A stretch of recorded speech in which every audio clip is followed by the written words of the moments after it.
Okay, good evening, everyone. Welcome to this lecture by Ippolito Pestellini Laparelli. I'd like to start with a small note. As we've decided to make our talks more accessible, we've added a Zoom option to the webinar to have live captioning. You will see the button at the bottom of your screen, so please share with anyone who would benefit from using captions. But please mind that there still might be some mistakes, especially names, as this is a quite new feature.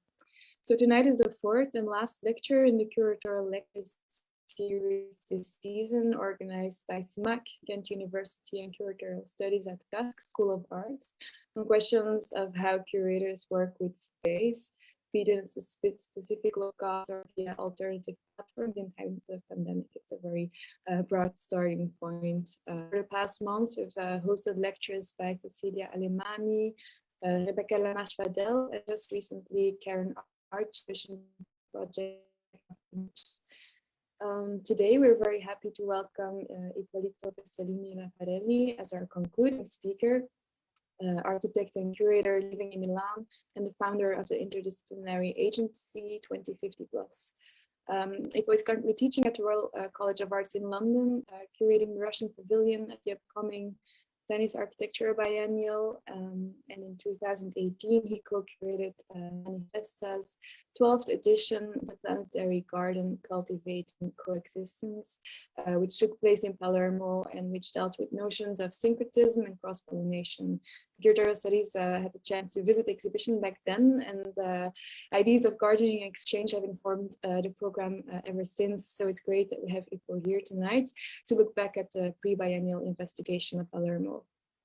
Between 2017 and 19, he has worked as an architect and partner at OMA, where his work focused on research and curation, scenography, and preservation, with lots of different projects which you can also consult in his bio on our website. His lecture titled Tales from Two Cities will focus on the city as a territory of multiple conflicts and potentials. In addition to talking about Manifesta 12, it will also show and discuss the research film essay that as to 2050 Plus he has developed in Milan during the first lockdown, Riders Not Heroes. It's a work that investigates the precarious conditions of food delivery riders in Milan. And it makes a case for riders as essential workers lying at the intersection of platform capitalism, gig labor, refugee crisis, and COVID-19. And the link will be shared with you via the chat.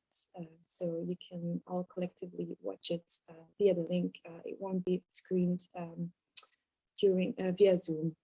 So after the talk, as always, there will be time for questions, which you can share in the chat or by raising your hand.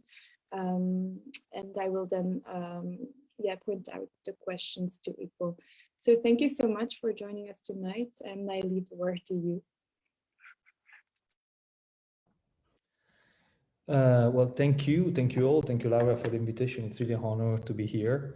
I should start by saying that I'm not a curator,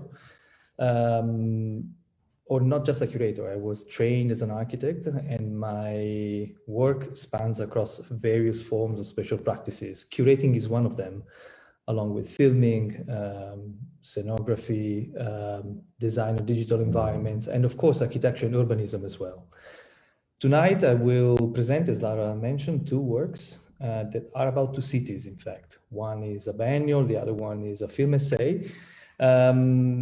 In a way, they relate to each other, although, of course, they're informed by the places in which they took place, which are very different, although they are both in Italy, Milan and Palermo. They share very similar issues, but from completely different perspectives and through different characters. So I start from Palermo, and let me share my screen. So first, a little bit of context, I guess. You all know what Manifesta is, an itinerant European biennial of visual arts. The 12th edition took place in Palermo, considered at the time an ideal city to explore contemporary questions. For this particular edition, Manifesta had the ambition to experiment with a new model or a new format and to basically work with a pre-biennial investigation. So I started actually 2.5 years in advance to work on the city before participating to the development of the curatorial concept.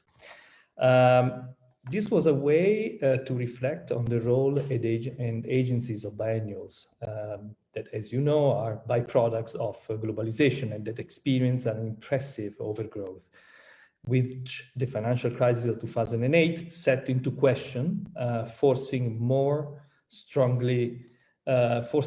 which were more strongly, or should be more strongly connected to local context. It is worth mentioning that Manifesta 12 happened just a year after this special edition of Documenta 14, which happened in Kassel, as you know, and in Athens for the first time on 2 cities. And Documenta in Athens met a substantial criticism by the local artist and, let's say, community, as it was accused of cultural and capital colonialism. So we were coming from this kind of context, and in a way, for another international biennial, another Northern European institution coming to the very south of Italy in a moment of critical economic and political crisis, seemed to be a really difficult and fragile ground to work on. The pre-biennial investigation on the city took the shape of a research and then turned into a book called Palermo Atlas. The Atlas was conceived and launched as, again, a pre-biennial investigation on the city with the specific aim to develop a blueprint for the biennial, but also for the city itself. So to use the cultural event as an agent for urban and social change. It was conceived as a 3-dimensional scan of Palermo today, assembled as a collection of stories and events, and gathered on the ground in dialogue with local citizens and supported by data. The Atlas, more than anything else, was a tool, or acted as a tool of mediation between Manifesta as an international institution and Palermo and its communities. As such, it helped building a perspective on the city and to establish the network of local collaborations that were incorporated into Manifesta 12 with the aim to leave a long-term impact on the city. The Atlas has, or we had at the time, a point of view.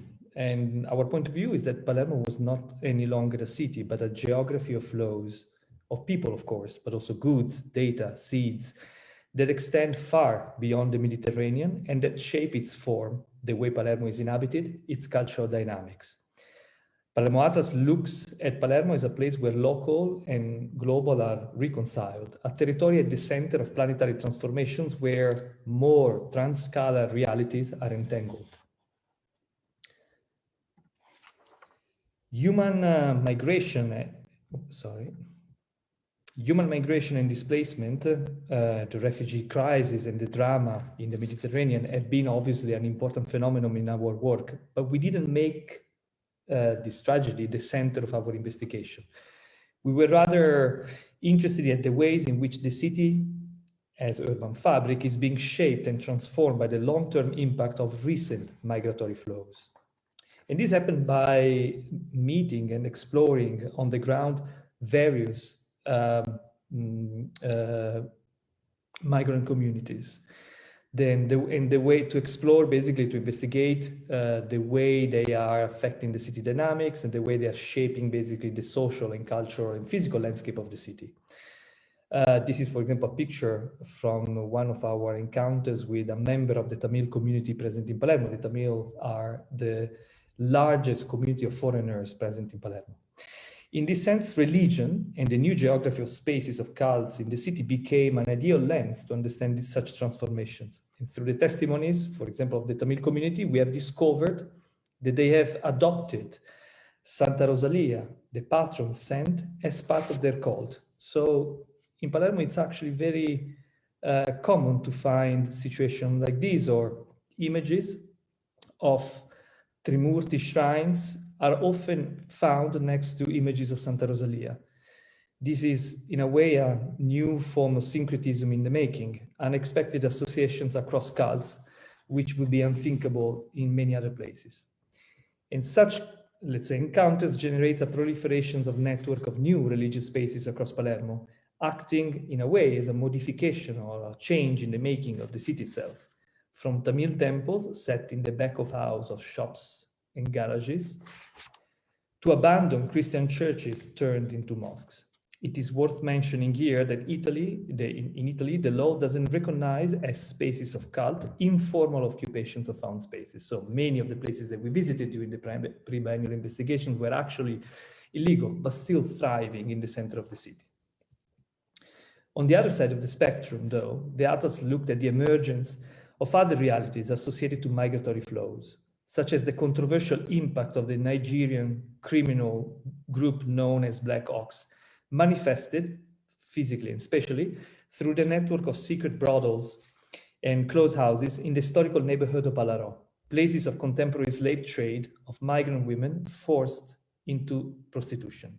So space, again, is a tool for us, it was a tool to investigate dynamics or changing dynamics in the city. People move, obviously, but also biotopes and ecosystems do. In a way, the Palermo Atlas was really shifting across scales all the time. And biotopes and ecosystems obviously moves, and that's a process that it's obviously not new, but today is going through a steep acceleration due to the combined effect of the changing climatic regime and pollution. It is difficult to talk about barriers in this context.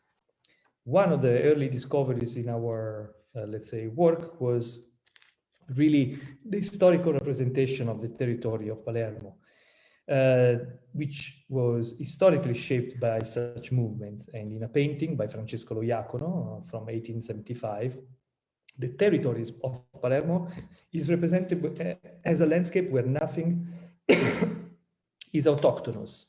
The landscape here is a migratory construct, a collection of plants coming from all corners of the world, a fragment, in a way, of what we call the planetary garden.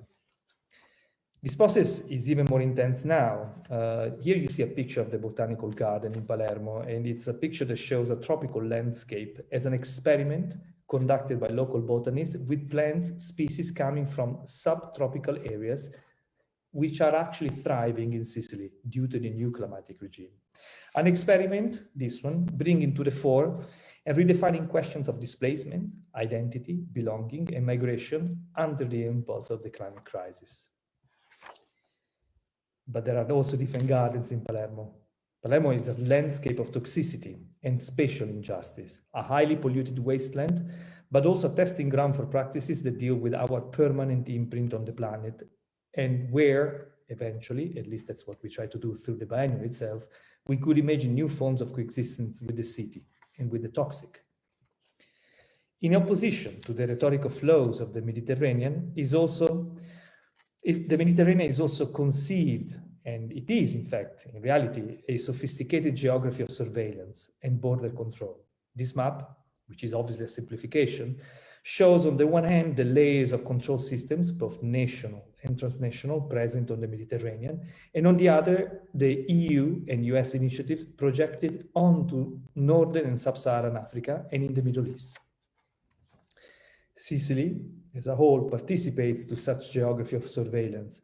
Historically, and in particular since World War II, it has been an outpost for warfare infrastructure and operations operated by foreign agencies, in particularly NATO and the US military. The picture that you see here portrays the constructions of the MUOS system, a set of 3 parabolic antennas that are part of a transcontinental system of satellite communication and that allows the US to conduct drone strikes into Northern Africa and the Middle East. It is located in Niscemi, a natural reserve away from the public eye. Although relatively unknown at the national and international level, this case is at the center of a harsh civil conflict. The reason why, obviously, Manifesta ended up in Palermo is because Manifesta, and we were very much aware of that, is part of a transition. The city is modernizing or gentrifying under the impulse of economic development and especially mass tourism. But throughout history, from the Arabs to the intellectual of the Grand Tour till today's global tourist, Palermo and Sicily have been an exotic destination. In this picture, you can see the Panorama from Palermo by a young Schinkel. It's a drawing from 1808. An integrated visual experience and representation of city and its territory, represented here as a physical and cultural unicum to be found across different forms of arts, from painting to literature. As part of our obsessive mapping exercises, we made an experiment and drafted a map of the places described in the memoir of the travels of intellectuals such as Byron, Goethe, Maupassant, Schinkel himself, who traveled to Palermo as part of the Grand Tour. Not surprisingly, these were more about the landscape than the city. And if we compare this image with the map of today's mass tourist city, we will get this: a contraction of the city and its experience to few monuments located in the historical center at the, let's say, to be fast consumed by mass tourists visiting the city for 24 hours. A process, this one fueled by the international organizations such as UNESCO, that by declaring some parts of the city World Heritage Sites, it generates a dishomogeneous map of accelerated development and modernization, as opposed to area of neglect. UNESCO plays a controversial role, responsible for the protection of the world cultural and natural heritage, while simultaneously acting as an agent of development and gentrification in any globalized Western tourist city. With the consequences that we all know very well, and the proliferation of imaginaries such as this one, where nostalgia becomes a new artificial fashion trend. A picture by Letizia Battaglia, an iconic woman photographer from the 1970s, brings few decades earlier and few hundreds meters away from the previous picture. The second part of the Atlas investigates the physical, emotional, political, and cultural traces of 4 decades between the 50s and the 90s, in which Palermo was governed by the close entanglement of politics and mafia. 40 years which have literally transfigured the city and its landscape in what is known now as the SAC of Palermo, an unprecedented and deregulated criminal urban development during which 300 millions of cubic meters of concrete were poured on its beautiful territory in just 20 years. This was an assault to the city in plain sight, recorded daily on national media by popular intellectuals of the time, such as Bruno Zevi. An assault to the city which was mirrored in the assault to the state. During this time, a series of dramatic and iconic homicides of high-profile public servants took place in Palermo and around Palermo. To tell this delicate phase, we looked into the ways it was depicted and narrated through the lens of cinema and media, for instance, where cinema production in particular was positioned at the intersection between politics, criminality, and religion, and the physical and existential decadence that the city was experiencing. So we mapped, literally, over 150 movies shot in Palermo between 1930 and 2017. To build what we naively, very naively called a cinema analytics, a cinematographic geography of Palermo meant to identify which areas were filmed when and for what kind of movies, and how certain locations became instrumental to reflect on different social and political issues, and how they consolidated in the public collective imagery. Finally, architecture itself bear the traces of 40 years of malfunctioning criminal misgovernance. Another output of this historical phase was the paradoxical coexistence of over 1,000 abandoned historical palazzos in the city center, from which the population was literally pushed out to populate the growing new suburbs,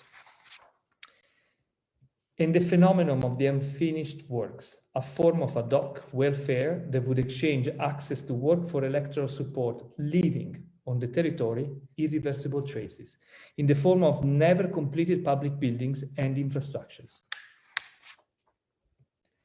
As a multi-scalar exploration of the city, in its last chapter, the Atlas dived into private homes and archives of mostly unknown characters who shaped Palermo's 20th century modernity away from the usual cliches.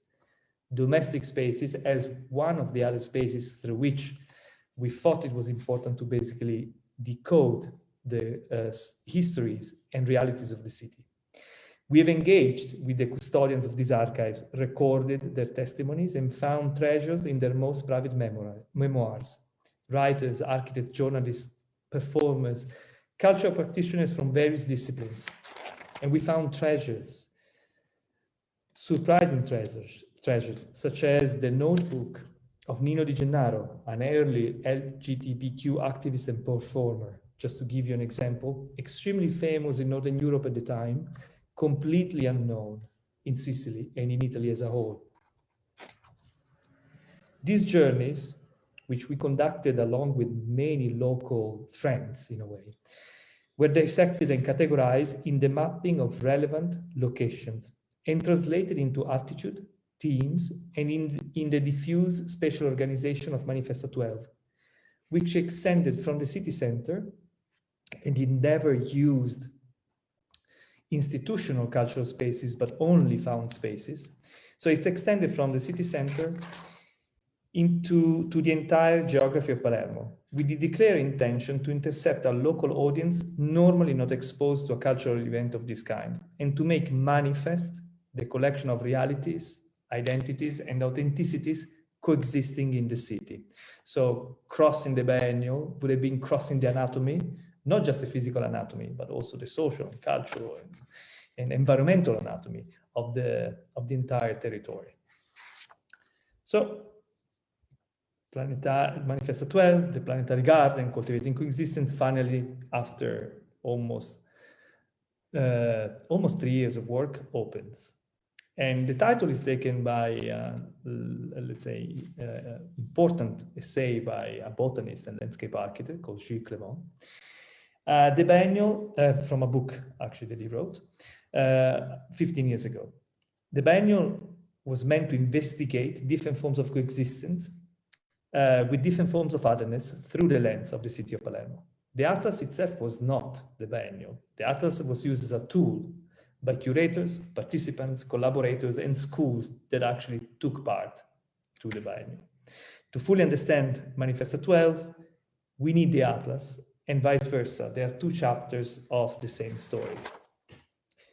So I will dive now into some projects that hopefully will give you a clear, let's say, evidence of how the biennial was actually connected to the Atlas. But before that, it's important to note the Manifesta opened at a very particular time for Italian and European politics, at the height of the populist rise of Matteo Salvini and of the Aquarius crisis, an NGO ship which stopped from docking in Sicily to disembark a number of rescued migrants in the Med. And obviously this prompted a huge protest. And this is a picture of the mayor of Palermo the night before the grand opening of the biennial. We were there with him, protesting against the government and claiming to open back the harbor of Palermo to let the Aquarius ship dock in. And this image is not just a footnote. It is important because it is important to stress that Manifesta has been conceived in dialogue and within the political vision of the city and its mayor. It can really be disentangled from it. It is political in the same way that the agenda of the mayor and its government was political. Manifesta 12 becomes a place where politics are discussed in different forms and outside of the traditional governmental structures. And so I will run through some projects as evidence of the Atlas and of how the Atlas was used and how the biennial unfolded. Designer Matilde Cassani celebrates the religious diversity of the city by conceiving a new transcultural symbology and stages it through a daily firework, an ancient Sicilian Baroque tradition. These were actually developed in the Tamil community.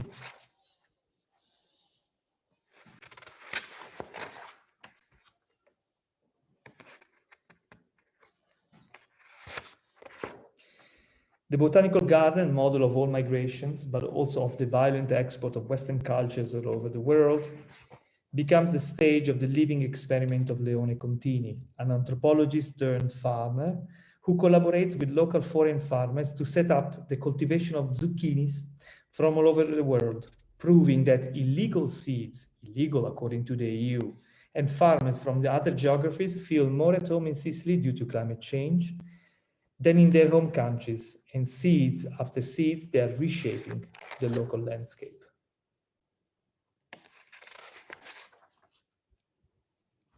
Oh, sorry. In the same location, Alberto Barraia, Colombian artist, displays an herbarium of artificial plastic plants, mostly produced in China, as a fake collection of Palermitan and Sicilian plants based on a local taxonomy and collected through a number of expeditions across the city and Sicily as a whole, a subtle commentary on the impact of globalization and its mechanics.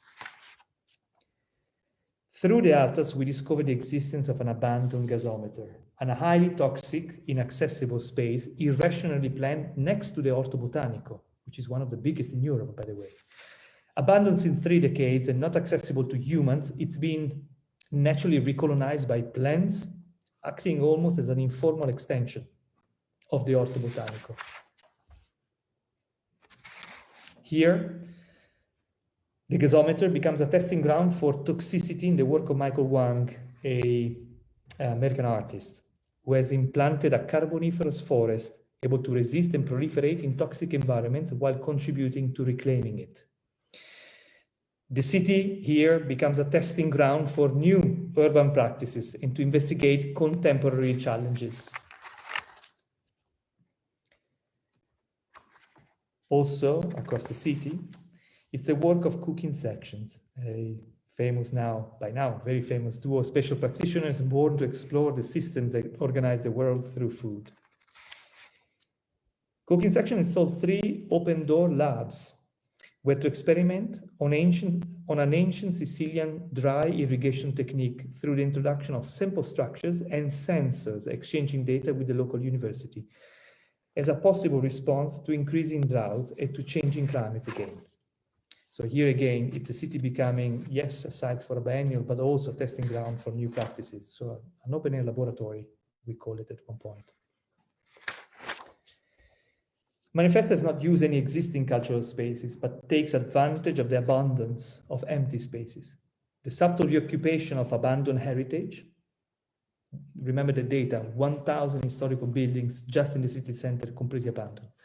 So the subtle reoccupation of the abandoned heritage becomes almost a declaration of intent to reactivate location through the city beyond the neoliberal logic of mass tourism, to open spaces and give them back to the public with little economic and subtle intervention, a sort of gentle colonization. This is in particular the Teatro Garibaldi, which became the headquarters of the public program of Manifesta. And here again, a picture of one of the abandoned places used as a location. This is the work of Renato Clotta.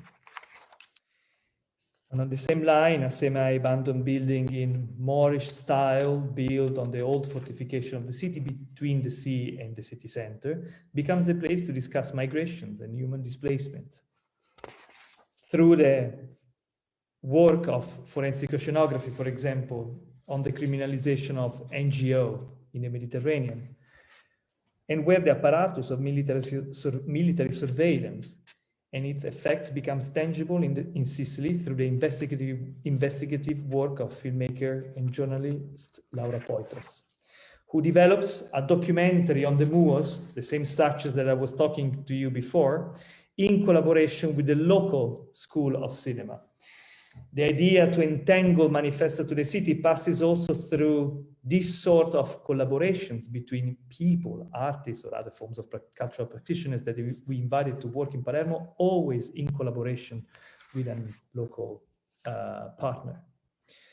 In another building, Filippo Minelli, an Italian artist, presents Across the Border, a participatory project discussing identity in the age of big data, commissioning flags to individuals living in nations linked to each other by the migration of people and by the flux of digital information via the internet's infrastructure of underwater cables coming to and leaving from Sicily. But as the Atlas looked at Palermo as, let's say, a city with planetary issues, the Atlas also looked at Palermo, as you saw before, as a city with a very complex recent history in particular. So a number of projects were actually dealing with, in other locations, with this complex history. So as the biennial intersected the city and its history through several locations, an ancient state archive becomes the location to narrate the struggle between cinema and politics, unveiling the crucial documents of film censorship and hosting a powerful performance through a video of a director, Vittorio De Seta, turned puppet in the work of filmmaker duo Masvedo, which took place in the ancient archive of Palermo, where these censorship documents were actually found during the Atlas study. Or a closed courtyard in the very city center becomes again, it's simply occupied by a small truck, which stages and documents a reflection on the cinema shot in Palermo between crises and ideals through the archival work and various interviews of, again, filmmakers duo Masvedo. Moving outside of the city center, Manifesta claimed an abandoned film arena just next to the most popular city beach for its film program, opening up to a very diverse and local audience. And moving again further north, at the Zen, a dramatic example of a failed social architecture built in the 1970s, becomes the stage of a community-led project launched by Manifesta 12, Gilles Clément and Coloco, and the local community to develop a non-temporary resilient garden and a permanent workshop. A project, of course, that in order to happen, started way before the opening, almost 2 years in advance, with a lot of negotiations, so to say. It's a project that was all about inclusivity, a project of commons in a way, where a new urban space was, in a way, claimed back, redesigned with a participatory effort through the local community initiated by Manifesta, a new urban space that would be able, or was able for a while at least, to renegotiate the relationship between the citizens of this neighborhood and their own public space, and between the neighborhood as a whole and the city.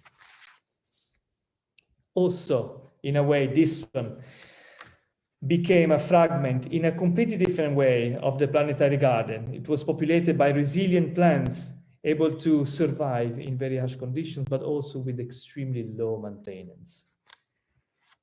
Finally, up north to Pizzosella, also dubbed the Hill of Shame, where 160 unfinished and illegal villas became, as a site, the location of an intervention by the Brussels-based collective Rotor, who developed a very gentle and subtle intervention that started from reopening a mountain track leading to the top of this hill that was closed since decades. So again, Manifesta was basically trying to unlock certain, let's say, potential or places which we've found out about through the Atlas, but they were somehow stuck in this kind of political conflict.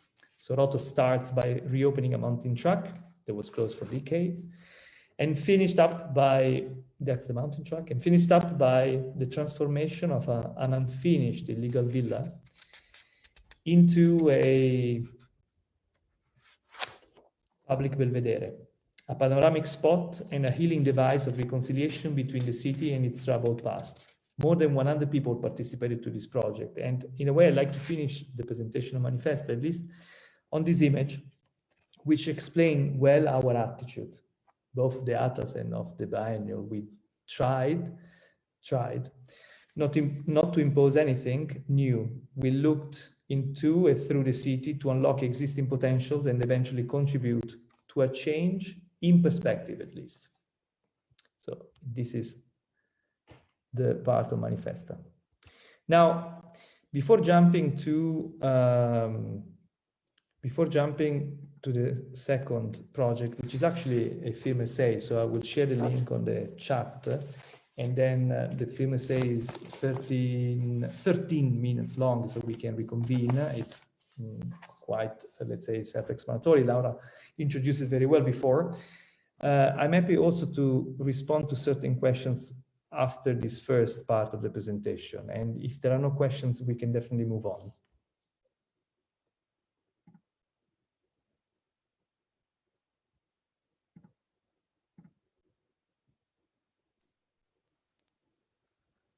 Hi, there is one question from Philip van Kouteren. If I understand well, you would like to answer that question first, right? Yeah, so, if it's okay, yes.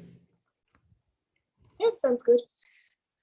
Thank you for your lecture, first of all. If I'm not mistaken, also Christoph Buckel was participating in Manifesta in Palermo around the same time, he had his project Barca Nostra, a shipwreck, which is witness of a tragic death of around 1,000 people trying to find a new future in Europe.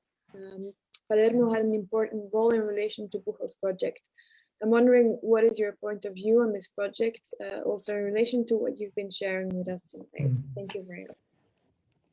So yeah, Bucher was part of Manifesta. He had, let's say, a project that was actually called Manifesto, with a hint of polemics, I think, to the very structure of the biennial as an institution, that took place as a form of, let's say, happened as a form almost as a tour of various locations of Gibellina, that is this place hit by a very tremendous earthquake in the 70s and rebuilt through various visionary projects, but most of them failed. It's also the place of this massive landscape project, landscape installation project by Burri, Decreto. Barca Nostra started as an initiative of Buchel, and basically it became a project that was brought to the biennial, but to which Manifesta was not necessarily connected.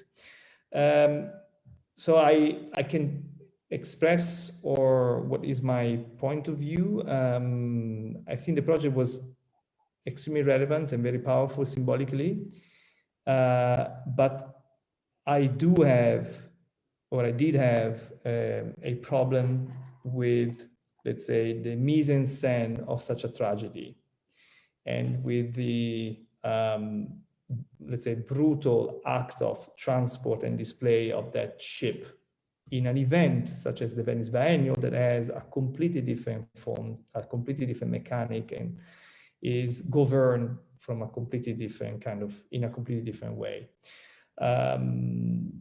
So I don't know whether Barca Nostra really reflects the spirit that we had, both in its scale and both in its message. I hope this answered the question.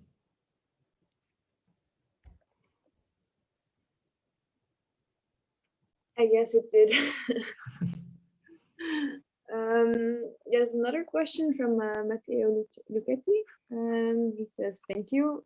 I love the way in which the Atlas prepared field research for artists to intervene in the most meaningful ways in the complexity of Palermo, without a problematic superficiality that connotes site-specific approach of many biennials. I wonder if in the same way in which you carefully prepared the before, you also envisioned an after, and I mean, what kind of different atlas it should leave in the hands of politics. So I guess this is a question about. Yeah, thank you, Matteo, by the way. And it's a really relevant question. Many of the projects that were supposed to maintain sort of, or produce a long-term legacy, in fact, failed after Manifesta. From the reuse of certain buildings to the initiation of various projects across the city. Only few which were, let's say, supported by very, let's say, active local groups and communities, were able actually to thrive and to generate even more relevance through time. I think one of the main issues that this particular edition of Manifesta had was to probably rely very strongly on the political momentum of the city and on the endorsement of, let's say, the mayor and the people working with him. And 1 year after Manifesta, actually, the political context of the political landscape of Palermo changed. The mayor was still in place, but his priorities changed completely. So some of the projects were not prepared or they were not robust enough to survive this change of, let's say, political landscape, and they failed. And we did not, in fact, provide enough tools for them to to actually resist this political shift. So in a way, and now I talk really as an architect, the projects that actually were able to survive were the projects that were actually designed as projects, like the Belvedere of Rotor, the Garden of Gilles Clement, that was designed to actually survive not just climatic changes, but also political shifts and, let's say, negligence or conflicts on a local level and so on. So in a way, I think the question is very relevant, because in the same way that we prepared an atlas for the pre-biennial, we should have prepared an atlas for the after-biennial. This was discussed as a set of tools or as a protocol to implement, but we didn't achieve to actually make it for various reasons that I guess you can imagine. Thank you. Nathalie Sonnenberg also has a question. Thank you, Ippolito. I'm very familiar with this edition of Manifesta and have also written about it. But what struck me in your presentation is the amount of research that you put in the preparation, the methodology of selecting places and spaces, and the collaboration with locals. But what's not so clear to me is what the methodology of selection, the works or the artists to collaborate with. Can you elaborate on that? So the question is about selection of the artists.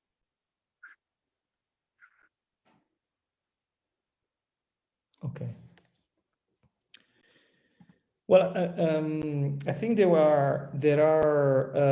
I presented some of the projects that, let's say, to me had a more specific connection to the Atlas. I mean, the work of Cooking Sections, the work of Matilde Cassani, of Leone Contini, and so on, they were somehow almost started from the Atlas. And it's also, what happened also is that these artists were also not necessarily involved directly into the making of the Atlas, but they were already part of the conversation. So in a way, we were looking at the city also through their lenses, also through their practices. By no means the Atlas should be conceived, should be understood as basically our point of view on the city. This was a kind of collective exercise, so run by us as a team of researchers, but also by, in a way, especially towards the end, through the input of my three colleague curators, Andre Jacques, Miriam Varidinis, and Brechte van der Raak, of course. So some of the artists were actually involved in the sort of analysis or investigation of the city quite early on. Others no. But in a way, we did not necessarily try to almost didascalically find a place and assign an artist, or find a location and, you know, find the best artist to work with that location. It was a combination. Some of let's say the interventions were actual projects, and that's where I think the relationship is very clear. Some of the locations were somehow chosen for group of thematic works. I've shown this building in Moorish style on the sort of you know, old walls, fortifications of the city. It became symbolically a way to look into questions of migrations and human displacement, and it was collecting actually all work related to that. But I wouldn't say that the works were specifically, let's say, connected to that location or not. That relationship was more on a sort of a thematic level, that more than, you know, having an artist working specifically in a location.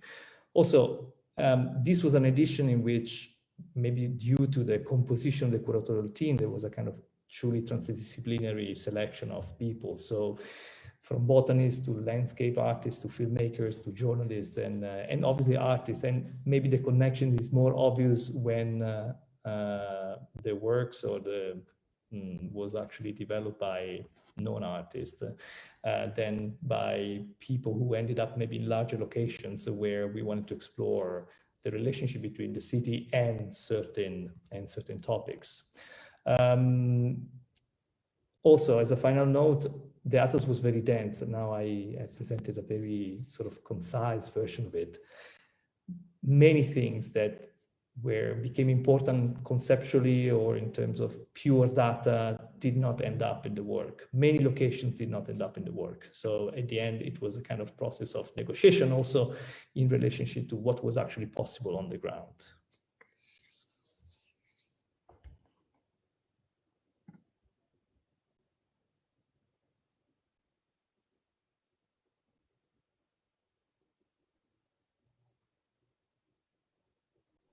Sorry, I was muted.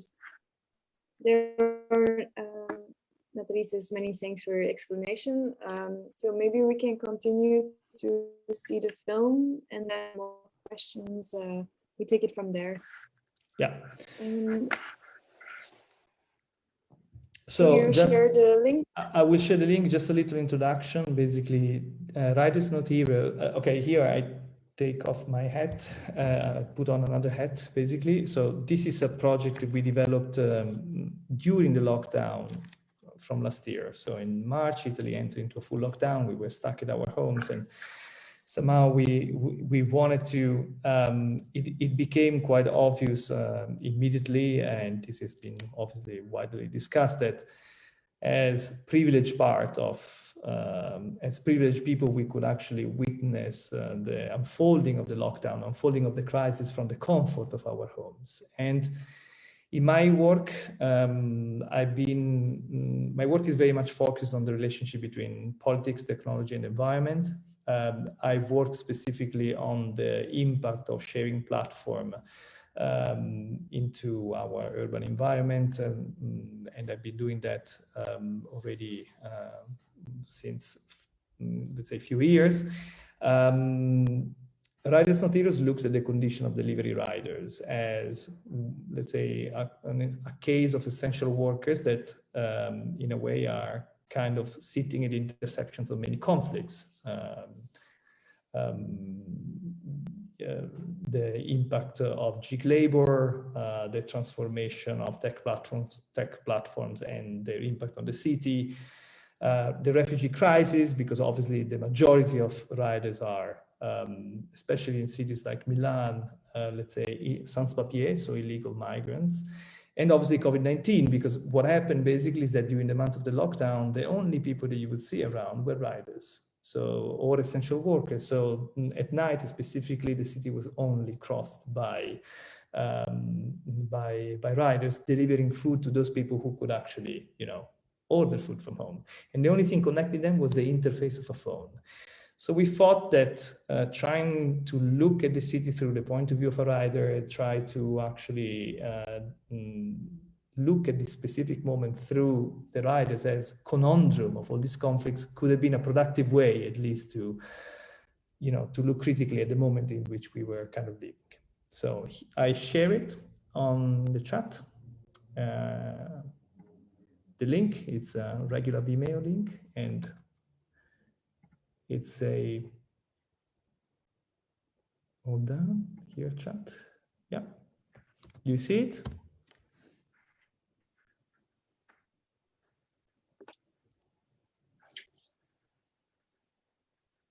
Okay. Yes, okay. So the film is about 30 minutes? 13, yeah. Yes, and then we come back.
Okay, I think everybody's back.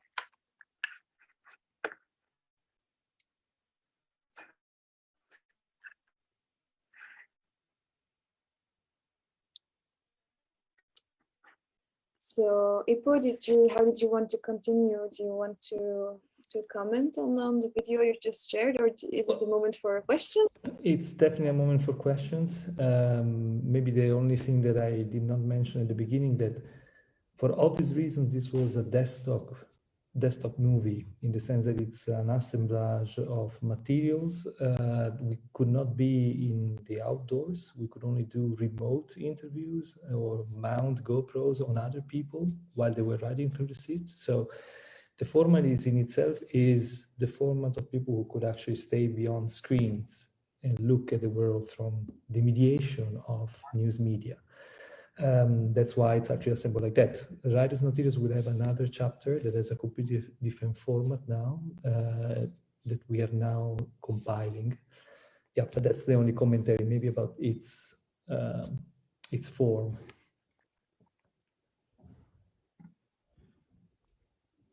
Okay. There is one question in Q&A from Matteo Mastri. Dear Ippolito, thank you for the beautiful lecture. Your work in your creative agency presents a strong political position. Do you wish to provoke changes in contemporary societies through our profession, or should this attitude be understood more as a moral duty? Thank you, Ambassador. Okay. Well, I mean,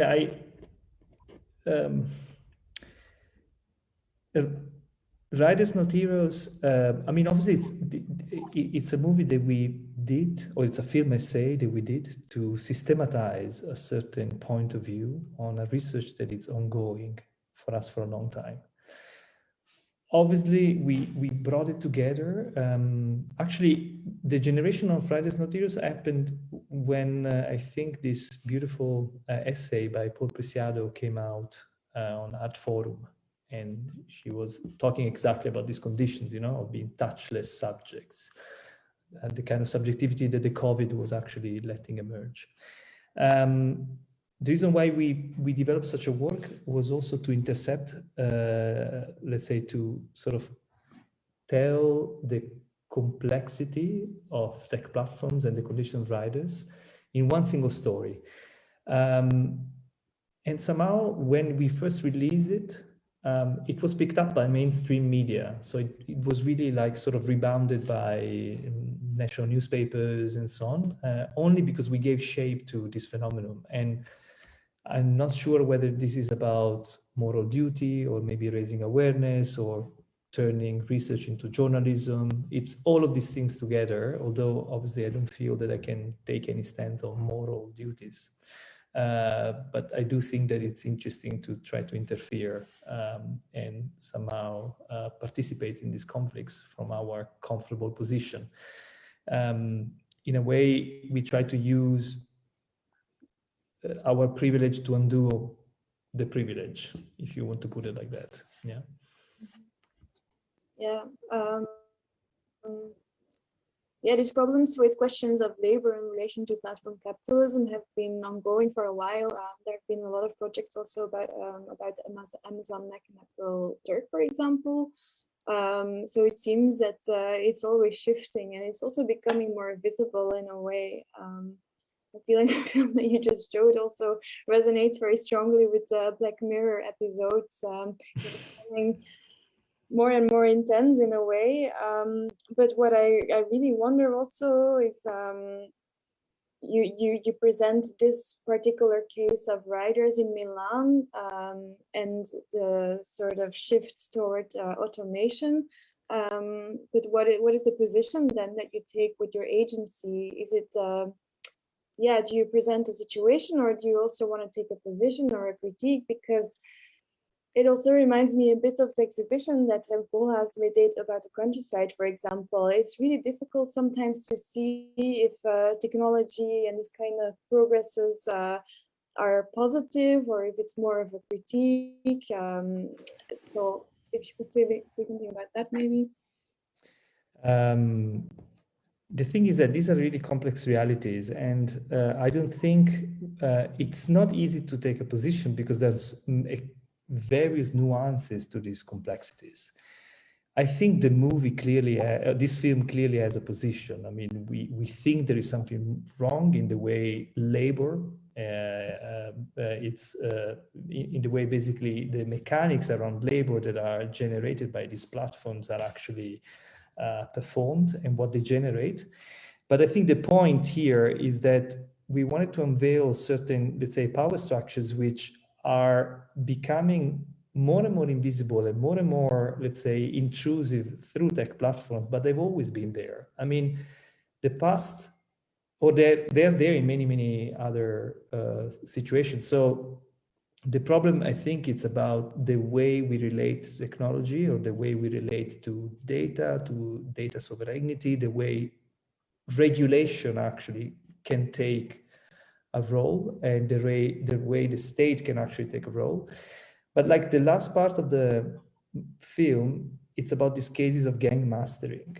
You know, we interviewed some people, some of the sans-papier riders coming from, you know, sub-Saharan Africa.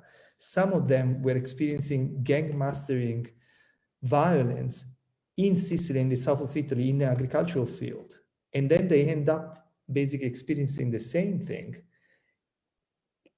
basically riding through the city and transporting food. So there is this extremely, let's say, intense connections which are difficult to disentangle or to simply look at only from the point of view of technology. What I can say though is that the film was released in June, and it was released in June in a moment in which the conversation around tech platforms became really, let's say, central in many media outlets.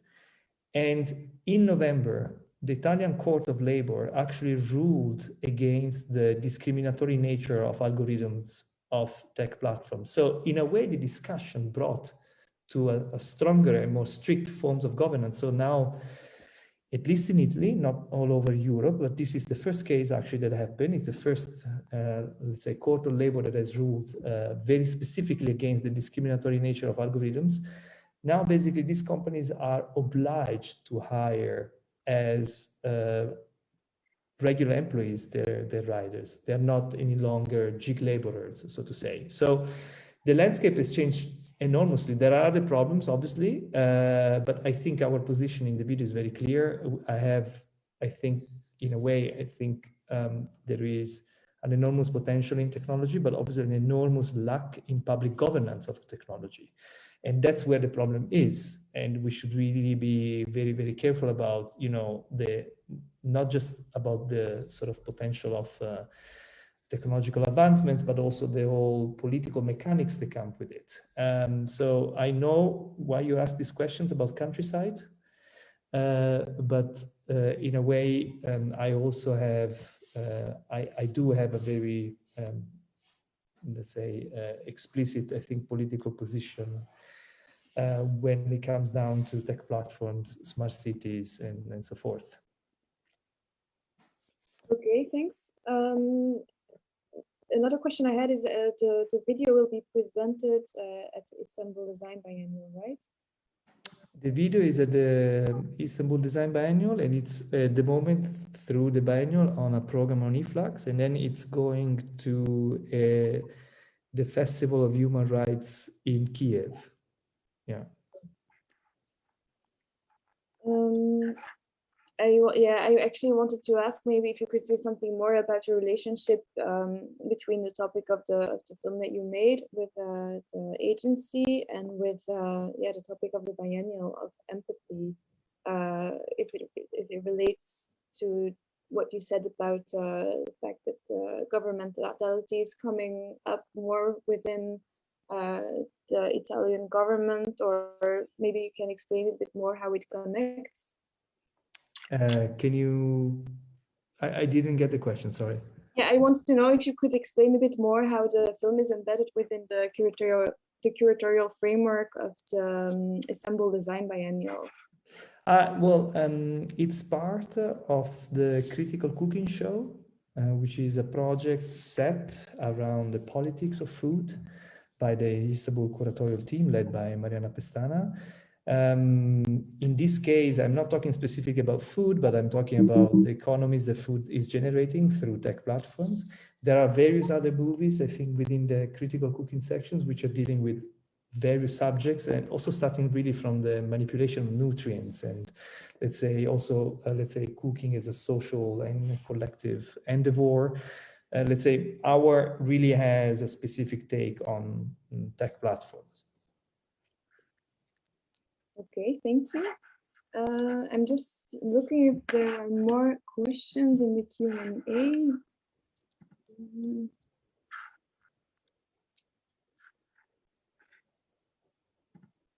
I think there is one. Yes, sorry, No from problem. Andrea Santis.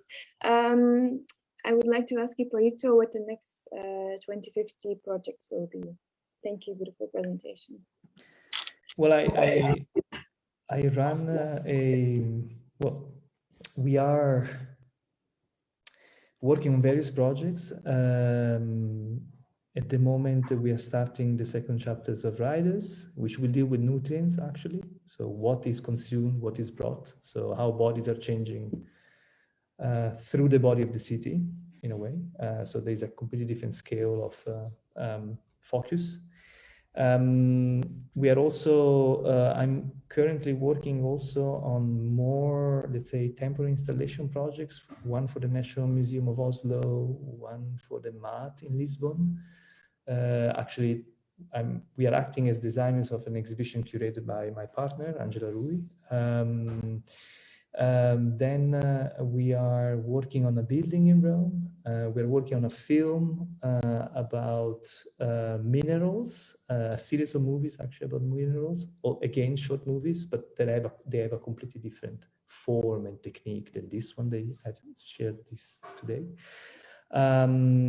We also have a project in Asia, which is architectural in Southeast Asia. So, I mean, we deal really with various forms of special practices.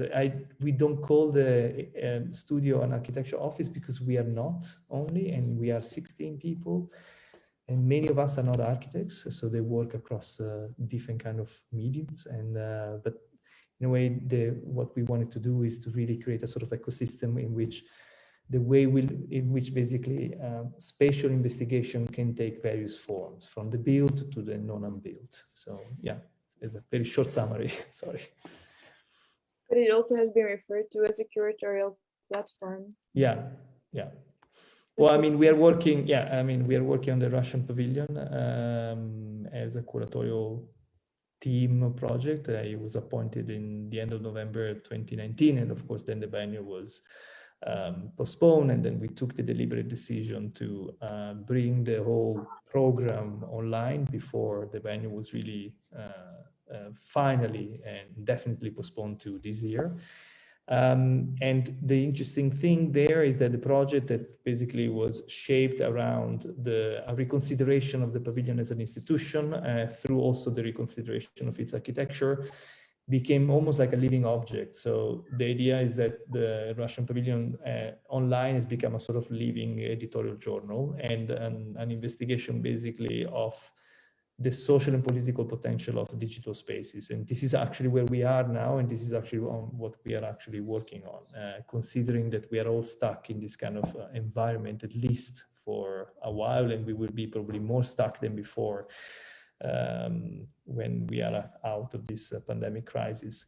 It's been a very challenging project, but it's a project without really let's say, it's a very different project than Manifesta. It's a very different project from previous things that I've done at OMA, where you had the research and the research was actually presented or manifested in various ways. This is really curating in a way the sort of a sort of an evolving kind of project. So we decided moving online to actually extend the conversation to various let's say a vast network of practitioners in order to basically make the pavilion as inclusive as possible around this discussion on institutions. Basically, in a time of suspensions, we ask ourselves whether to even do a national pavilion was the right thing to do.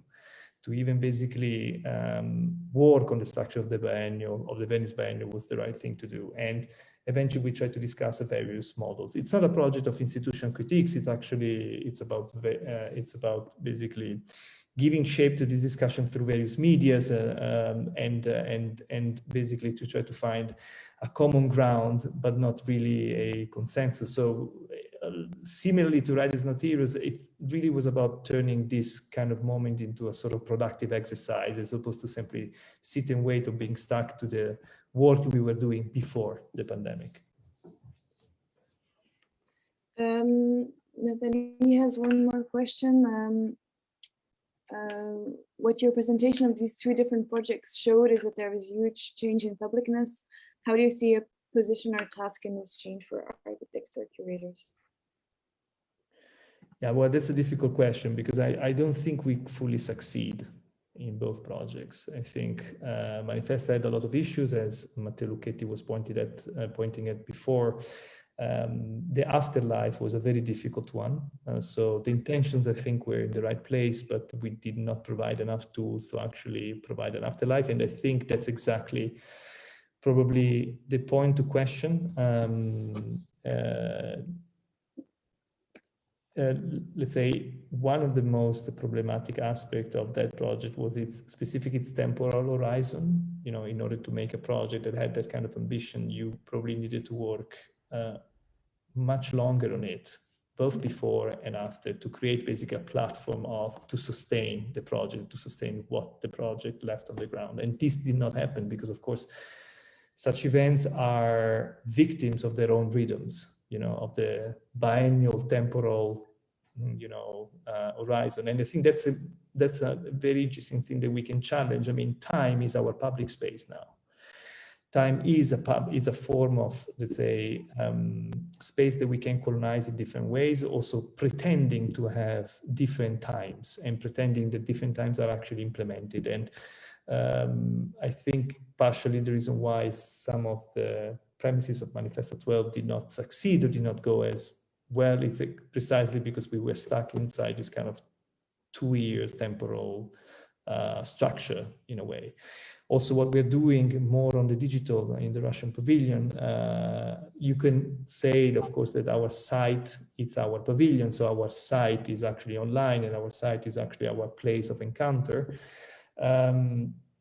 It's precisely to put in question the idea that a pavilion in itself or a biennial has to basically change skin every single year, change structure every single year. This requires an enormous amount of resources, an enormous amount of efforts. It speeds up, of course, an enormous economy, but then at the end, what leaves on the ground is really thin very often. So what we're trying to do is to build a system for the pavilion, for the Russian pavilion, that basically survives this temporal horizon and sort of project itself into a 10-year plan, if possible. Of course, it's very difficult, it's very challenging, but it's, I think, the position that we have taken very deliberately. For the film, instead, I think it's like Laura said, it's very difficult to carry on the conversation on these subjects because basically tech platforms evolve incredibly rapidly. And the politics around tech platforms also change very rapidly. So even the legal landscape in which we shoot the movie, or we made the movie, during which we made the movie, changed after 6 months. So some of the premises of the movies are not any longer sustainable, at least in Italy. Then, of course, the technological landscape is very different from a political level, from country to country, from area of the world to area of the world. But still, you have to engage into a completely different kind of rhythm if you want to succeed to record these kind of changes or the way technology basically has an impact into our cities, into our lives. The public value of the project is that, surprisingly, beyond our expectation, it was actually taken over by mainstream media platforms. So it became a tool almost naturally, in a way. And maybe by becoming a tool, it became really public, and by becoming public, it sort of contributed to this discussion that brought to the redefinition of the legal framework of writers. Yeah. That sort of answers the next question by El Silvan Barkley, although it's more specific about the role of the architect, I think. She asks, as an architect and planner with a broad societal engagement, do you think we need more or rather less architects today to deal with the complexities of the world today? Oh wow! I'm not very much in favor. I mean, I have a very problematic relationship with architects and with architecture as a discipline. Although I think there are multiple people and the practitioners that come from architecture that are working basically at the margin of the disciplines in connection to many other forms of knowledge, and that's where is the, I think, most interesting development of basically of our work. So many call themselves special practitioners because it's not any longer about planning or making architecture. It's about basically interfering in those domains in which architects are not present, from the architecture of data to environmental processes to policy making. And I do think that architects are not present enough in tables where crucial things are discussed. But in order to do that, we need basically a sort of pedagogical reinvention. And fortunately, I teach in a school where interdisciplinarity is at the core of the program, which is the Royal College of Arts, the Department of Architecture. There are many others, obviously.